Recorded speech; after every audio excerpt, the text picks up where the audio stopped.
Red కొండా Murali statement సంబంధించినటువంటి update ఇది. Congress party అన్నా సీఎం రేవంత్ రెడ్డి అన్నా తనకు ఎంతో గౌరవం అని కొండా మురళి అన్నారు. రాహుల్ గాంధీని ప్రధానమంత్రి చేయాలనేదే తన తపన అని చెప్పారు. రేవంత్ రెడ్డి ముఖ్యమంత్రిగా ఉండాలని కోరుకున్న వ్యక్తుల్లో తాను ఉన్నారని పేర్కొన్నారు. ఎవరిపైనా ఫిర్యాదు చేసే అలవాటు తనకు లేదన్నారు. బీసీలను అందరూ గౌరవించాలన్నారు. పీసీసీ క్రమశిక్షణ కమిటీ ముందుకు రావాలని తనను ఎవరూ పిలవలేదని తానే వచ్చినట్లుగా కొండా మురళి చెప్పారు.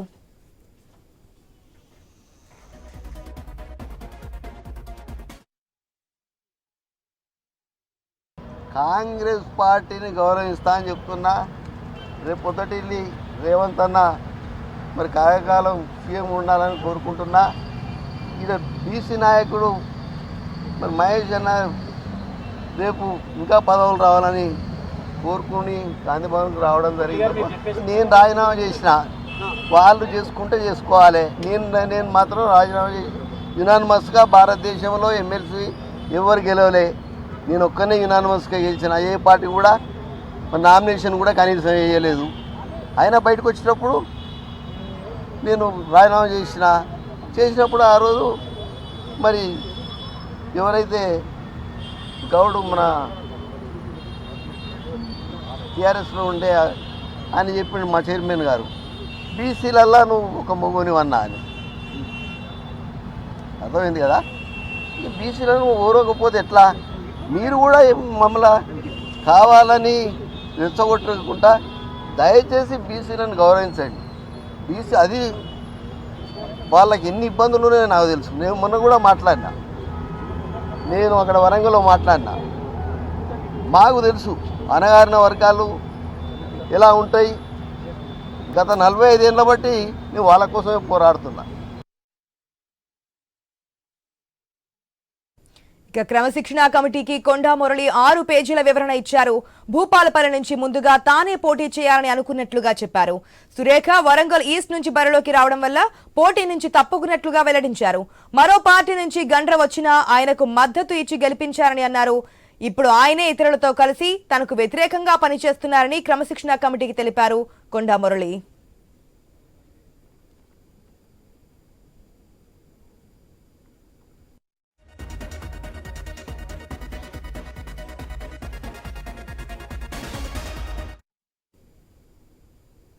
అదేవిధంగా సీతక్క సురేఖ మధ్య గ్యాప్ వచ్చిందంటూ కూడా కొందరు ప్రచారం చేస్తున్నారని కొండా మురళి ఆరోపించారు. తన భార్యపై కక్షతో వివాదాలు సృష్టిస్తున్నారని చెప్పారు. ములుగు మంత్రితో తమకు ఎలాంటి విభేదాలు లేవంటూ కూడా చెప్పారు. వర్ధనపేట, భూపాలపల్లి, పరకాలలో తమకు బలం ఉందని చెప్పారు. 2007లో నియోజకవర్గాల పునర్విభజనలో కూడా వరంగల్ వ్యవహారాలు తమకు అప్పగించారని పేర్కొన్నారు. సో మొత్తంగా కాంగ్రెస్ పార్టీ అన్నా, కాంగ్రెస్ పార్టీ పెద్దలన్నా, ఇటు సీఎం రేవంత్ రెడ్డి అన్న ఎంతో గౌరవంగా ఉంది. క్రమశిక్షణ కమిటీకి ముందుకు నన్నెవరు పిల్లలేదు, నేనే వచ్చాను అంటున్నారు కొండా మురళి. దీనికి సంబంధించిన అప్డేట్స్ మా స్పెషల్ కరెస్పాండెంట్ సునీల్ ద్వారా తెలుసుకుందాం. రైట్ సునీల్, మొత్తంగా పంచాయతీ క్లియర్ అయినట్టుగానేనా? ఏదైతే మైనాక్షి నటరాజన్ దగ్గరికి వెళ్లారు వరంగల్ సంబంధించినటువంటి ఎమ్మెల్యేలు, ఈ పంచాయతీ కాస్త క్రమశిక్షణ కమిటీ వరకు వచ్చింది. నన్నెవరూ పిలవలేదు, నేనే వచ్చానంటూ కూడా 6 పేజీల లిస్ట్ను కూడా అక్కడ పెట్టడం జరిగింది. సో ఏంటి ఇక్కడికి పుల్ స్టాప్ పడుతున్నట్టేనా? కొండా మురళి ఈరోజు గాంధీ భవన్ కు వచ్చారు. పిసిసి క్రమశిక్షణ కమిటీ చైర్మన్, అదేవిధంగా కమిటీ సభ్యుల ముందు ఈ రోజు ఆయన తన వివరణ ఇచ్చే ప్రయత్నం చేశారు. కానీ అయితే కొండా మురళి ఇక్కడ ఒకటి స్పష్టం చేస్తున్నారు. పిసిసి క్రమశిక్షణ కమిటీ తనను ఏం పిలవలేదు, తానే స్వతహాగా వచ్చాను. పిసిసి అధ్యక్షుడు ఒక బీసీగా ఉన్నటువంటి మహేష్ గౌడ్ ఉన్నారు, ఆయన మీద గౌరవంతో తానే ముందొచ్చి వివరణ ఇస్తున్నాను అని చెప్పేసి ఆయన 6 పేజీల లేఖను కూడా అందజేశారు. ఆ లేఖలో జిల్లా వ్యాప్తంగా కొండా మురళికి ఉన్నటువంటి సంబంధాలు, అదేవిధంగా నేతలతో ఉన్నటువంటి సఖ్యత, మరోవైపు వాళ్ళ మధ్య ఉన్నటువంటి భేదాభిప్రాయాలు, వీటన్నిటికి సంబంధించి కూలంకుషంగా ఆయన వివరించే ప్రయత్నం చేశారు. అసలు ఎందుకు కొండా మురళి ఇటువంటి కామెంట్స్ చేయాల్సి వస్తుంది అనేది ఆ లేఖలో వివరించే ప్రయత్నం చేశారనే చెప్పాలి. ప్రధానంగా కొండా మురళి ఈ మధ్య కాలంలో ఈ నెల 19వ తేదీన రాహుల్ గాంధీ జన్మదినోత్సవ వేడుకలు వరంగల్లో నిర్వహించారు. ఆ కార్యక్రమంలో పాల్గొన్నటువంటి కొండా మురళి కాంగ్రెస్ పార్టీ ఎమ్మెల్యేలు రేవూర్ ప్రకాష్ రెడ్డి ఆయన పరకాల ఎమ్మెల్యే ఉన్నారు, స్టేషన్ గన్పూర్ ఎమ్మెల్యే కడియం శ్రీహరి పై వ్యాఖ్యలు చేశారు.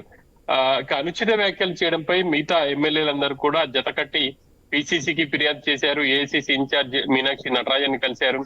ఇక మీనాక్షి నటరాజన్ ఈ అంశాన్ని పిసిసి క్రమశిక్షణ కమిటీకి అప్పగించింది. పిసిసి క్రమశిక్షణ కమిటీ ఎటువంటి చర్యలు తీసుకుంటుంది, దానికి ఎవరైనా బాధ్యులే అని చెప్పేసి ఆమె స్పష్టం చేస్తూ వచ్చారు. ఇక పిసిసి క్రమశిక్షణ కమిటీ తనకు షోకాజ్ నోటీసులు కానీ తనకు నోటీసులు ఇచ్చి పిలవక ముందే కొండా మురళి ఈ రోజు గాంధీ భవన్ కు అనుచరగణంతో వచ్చారు. ఇక అనుచరులను ఎవరిని గాంధీ భవన్ లోకి పెద్దగా రానియలేదు. కొండా మురళి ఒక్కరే పిసిసి క్రమశిక్షణ కమిటీ ముందు హాజరై వివరణ ఇచ్చుకునే ప్రయత్నం చేశారు. జిల్లాలో తాను మాస్ లీడర్ గా ఉన్నాను, తను ఎవరు తనపై గతంలో ఉన్నటువంటి విభేదాల కారణంగానే మంత్రిగా ఉన్నటువంటి కొండా సురేఖపై అనుచిత వ్యాఖ్యలు చేయడమే కాకుండా కొంత వాళ్ళు ఇబ్బంది పెట్టే విధంగా ప్రయత్నాలు చేస్తున్నారు. ఆ క్రమంలోనే తాను కామెంట్స్ చేయాల్సి వచ్చింది అనేది కొండా మురళి అయితే ఒక క్లారిటీ ఇస్తున్నారు. తాను మొదటి నుంచి కాంగ్రెస్ పార్టీ మధ్యలో పార్టీలు మారినప్పటికీ కాంగ్రెస్ పార్టీ వీరాభిమాని, కాంగ్రెస్ పార్టీ పెద్దలంటే గౌరవం ఉన్న వ్యక్తిని, సామాజిక న్యాయం కోసం పాటుపడే లీడర్ ను అని చెప్పేసి కూడా ఆయన చెప్తున్నారు. ఆయన పూర్తిగా గతంలో తెలుగుదేశం పార్టీలో ఉండి ఇప్పుడు కాంగ్రెస్ పార్టీలో ఉన్నటువంటి జిల్లా నేతలపై ఉన్నటువంటి విభేదాల కారణంగానే ఇటువంటివి వస్తున్నాయనేది ఆయన స్పష్టం చేయదలుచుకున్నారనే చెప్పాలి. ఇక లేఖలో ప్రధానంగా వేం నరేందర్ రెడ్డిని ప్రస్తావించారు. అంతేకాకుండా ఇటు కడియం శ్రీహరి, మరోవైపు ఇటు రేవూరి ప్రకాష్ రెడ్డితో పాటు జిల్లా ఇన్ఛార్జి మంత్రిగా ఉన్నటువంటి పొంగులేటి శ్రీనివాస్ రెడ్డిని కూడా ఈ వివాదంలోకి లాగారు. పొంగులేటి శ్రీనివాస్ రెడ్డికి మామైనటువంటి ఇటు సురేందర్ రెడ్డి, సురేందర్ రెడ్డి ఆయన వరంగల్ మాజీ ఎంపీగా ఉన్నారు. 2007లో డీలిమిటేషన్ లో వరంగల్ లో ఉన్నటువంటి 2 పార్లమెంట్ స్థానాలు వరంగల్, అదే విధంగా ఇప్పుడు మహబూబాద్ ఉన్నాయి. ఒకటి ఎస్సీ, ఒకటి ఎస్టీ రిజర్వ్డ్ అయ్యాయి. దాంట్లో తాను క్రియాశీలకంగా వ్యవహరించాను.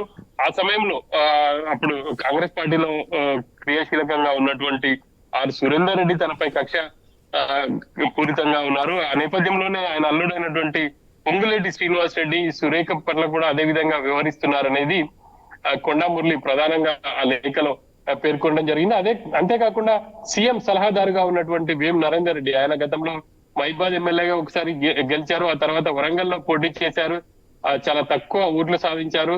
ఇక ఆ కారణంగా ఆయన సురేఖపై ఇటు ఆయన కూడా చిన్న చూపు చూస్తున్నారు. ఇక నేతల మధ్య విభేదాలకు వీళ్ళిద్దరే ప్రధానంగా కారణం అని చెప్పేసి చెప్తూ వస్తున్నారు. రేవూరి ప్రకాష్ రెడ్డి గతంలో ఆయన నియోజకవర్గంలో తమ సొంత గ్రామం ఉంది, మా గ్రామానికి ఎస్పీ రావాలన్నా గానీ వెహికల్ దిగి వచ్చేవారు, అటువంటి సిచ్యువేషన్స్ ఉండేవి. కానీ ఇప్పుడు రేవూరి ప్రకాష్ రెడ్డి మా గ్రామానికే వచ్చి విభేదాలు సృష్టించే విధంగా మాట్లాడుతున్నాడు, తగాదాలు పెడుతున్నాడు. గతంలో ఎమ్మెల్యేగా ఉన్నటువంటి వ్యక్తికి సంబంధించి క్రషర్ ని తాము ముగించే ప్రయత్నం చేస్తే రేవూరి ప్రకాష్ రెడ్డి డబ్బులు తీసుకుని ఆ క్రషర్ ని తెరిపించి మళ్ళీ వాళ్ళకి సహకరిస్తున్నాడు, వాళ్ళని ప్రోత్సహిస్తున్నాడు అని చెప్పేసి ఆయనపై కూడా ఆ లేఖలో స్పష్టంగా పేర్కొన్నారు. ఇక కడియం శ్రీహరి, అక్కడ ఇందిరా ఉన్నారు, కాంగ్రెస్ పార్టీ సీనియర్ నేత, ఆమెను కూడా ఇబ్బంది పెడుతున్నారు. దాదాపు ఇప్పటికే 200-300 మంది కాంగ్రెస్ నేతలు నియోజకవర్గానికి సంబంధించినటువంటి వాళ్ళందరూ తనని కలిసి ఫిర్యాదు చేశారు. అయినప్పటికీ తాను జోక్యం చేసుకోలేదు అని చెప్పేసి కొండా మురళి చెప్తున్నారు. ఇక తనను ఎవరు అంటే తను ఎవరికి రెండు వెర్షన్స్ కనిపిస్తున్నాయి. ఒకటి, తనను ఎవరు పిలవలేదు క్రమశిక్షణ కమిటీకి, తానే వచ్చాను మహేష్ కుమార్ గౌడ్ మీద ఉన్నటువంటి నమ్మకంతో కావచ్చు, ఆ ప్రేమ అభిమానంతో కావచ్చు వచ్చానని చెప్తున్నారు. అసలు ఎవరు ప్రశ్నలు అడగకుండానే ఇన్ని క్వశ్చన్స్ చెప్పారనేది రెండో పాయింట్ వస్తా ఉంది. అక్కడ 2 వెర్షన్స్ ఆయన క్లియర్ కట్ గా చెప్తున్నారు. ఒక పక్క అక్కడ ఎందుకు మాడామని చెప్తున్నారు, ఎవరు అడగకుండానే కమిటీ ముందుకు వచ్చి ప్రశ్నలు వేయకుండానే ఎందుకు సమాధానం చెప్తున్నారు అనేది.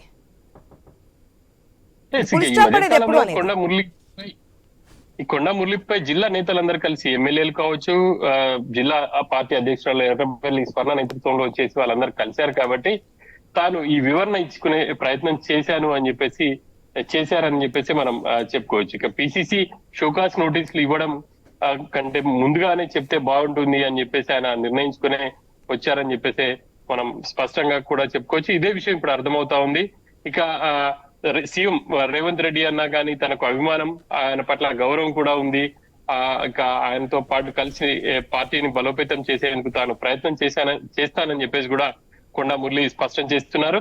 ఇక ఇప్పుడు జరుగుతున్నటువంటి పరిణామాలను బట్టి చూస్తుంటే ఇప్పుడు కొండా మురళికి ఆయన పిలవక ముందే వివరణ ఇచ్చారు. సో మిగిలిన నేతలు కూడా మరి వాళ్ళకు పిలిచి పిసిసి క్రమశిక్షణ కమిటీ మాట్లాడుతుందా, లేకపోతే కొండా మురళి వివరణ తర్వాత మరి వాళ్ళకి ఎటువంటి సమాధానం చెప్తుంది అనేది చూడాలి. రాబోయే రోజుల్లో మాత్రం కొండా మురళి మిగతా నేతలపై గతంలో ఏ పార్టీలో ఉన్నప్పటికీ ఇప్పుడు వాళ్ళందరూ కూడా కాంగ్రెస్ పార్టీలోనే ఉన్నారు కాబట్టి ఒక కుటుంబంలో ఉండాలి, ఖచ్చితంగా కలిసి పనిచేయాల్సిన అవసరం ఉంటుంది కాబట్టి నచ్చజెప్పుడు కంటే కూడా అందరూ కూడా పార్టీ లైన్ కి కట్టుబడి పనిచేయాలి అనేది పిసిసి కూడా క్రమశిక్షణ కమిటీ చెప్పే అవకాశాలు అయితే కనిపిస్తున్నాయి sir. Right Sunil, thanks for the update.